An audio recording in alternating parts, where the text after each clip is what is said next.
Un clin d'œil un peu appuyé à Shakespeare et à un autre grand romancier qu'on tient pour un romancier populaire mais qui était formidable, c'est Maurice Druon. Vous vous souvenez des Rois maudits? La malédiction de Jacques de Molay, le grand maître du Temple, pape Clément, roi Philippe, chevalier Guillaume de Nogaret. Avant un an, je vous cite, à comparaître au tribunal de Dieu. Cette malédiction, écrivez-vous, c'est celle de Fatima, la fille de Mahomet, le prophète, lancée à Abou Bakr, c'est-à-dire le beau-père qui a confisqué, ravi le pouvoir à la succession de Mahomet. Vous racontez que le corps de Mahomet, le prophète, est encore chaud, il n'est pas enterré, que déjà les complots au sein de la famille se fomentent. C'est quoi? C'est un coup d'État? Oui, bon, on ne On peut peut le pas dire comme parler de ça? coup d'État, ce serait anachronique puisqu'il n'y avait pas Oui. d'État. Mais en tout cas, si on veut transposer sur un mécanisme contemporain, oui, c'est un coup d'État pour deux raisons. Parce qu'il n'y a pas eu de consensus et il y a eu recours à la violence. Donc on a en fait les deux ingrédients majeurs. Au mensonge également, parce que tout part aussi de l'idée que le prophète n'aurait pas dit qui devait lui succéder. Oui, et on l'a empêché de Qui? le dire. C'est Omar. Omar qui sera le deuxième Le calife. deuxième calife, et ça j'en parle dans le livre Les derniers jours de Mohammed, je consacre un chapitre à ce qu'on appelle dans la tradition musulmane, sunnite et chiite d'ailleurs, Mhm. la calamité du jeudi, parce que le prophète est mort un lundi, et le jeudi qui a précédé sa mort, il a demandé aux membres de sa famille et à ses compagnons de lui ramener de quoi écrire. Un document qui va préserver la communauté à jamais de la perdition. Et à ce moment-là, Omar dit mais il est en train de divaguer.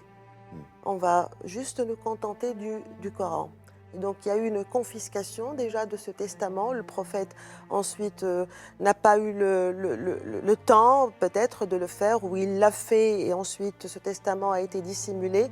En tout cas, quelques jours plus tard, 3 jours plus tard, il est parti. Vous en parlez, vous, avec des termes qui sont des termes contemporains qu'on pourrait trouver chez André Comte-Sponville. Quand vous parlez de cette confiscation, dénonçant l'hypocrisie des califes, l'habit de la foi s'est rapidement déchiré. Ça, c'est Fatima qui parle. Oui, oui.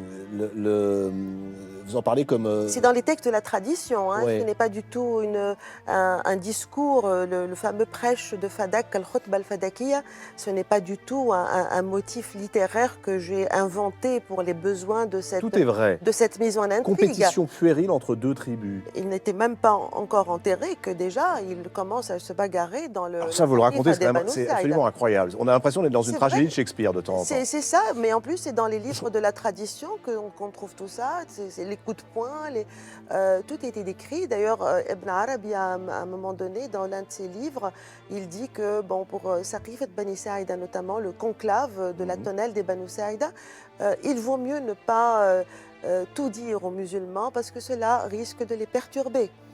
Je Voilà. voudrais revenir, si vous voulez bien, en un mot, sur cette malédiction de Fatima, car vous citez Maurice Druon, et cette phrase très belle, « Les peuples portent le poids des malédictions plus longtemps que les princes qui les ont attirés. » C'est dans Les Rois maudits, évidemment. Aujourd'hui, quel est le poids pour les croyants, pour les musulmans, de la malédiction de Fatima? La malédiction de Fatima, pour moi, ce n'est pas... c'est l'énigme au cœur de l'histoire.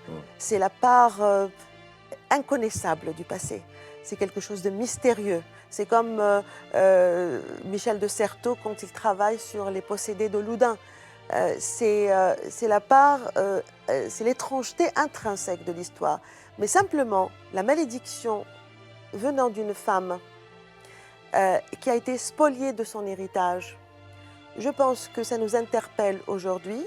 C'est que les questions de l'héritage féminin, c'est-à-dire son pouvoir de transmission, la femme, d'être dépositaire elle-même d'une tradition et d'être la transmettrice de cette tradition, s'incarne dans cette question de Fadak dont elle a été privée au lendemain de la mort de son père.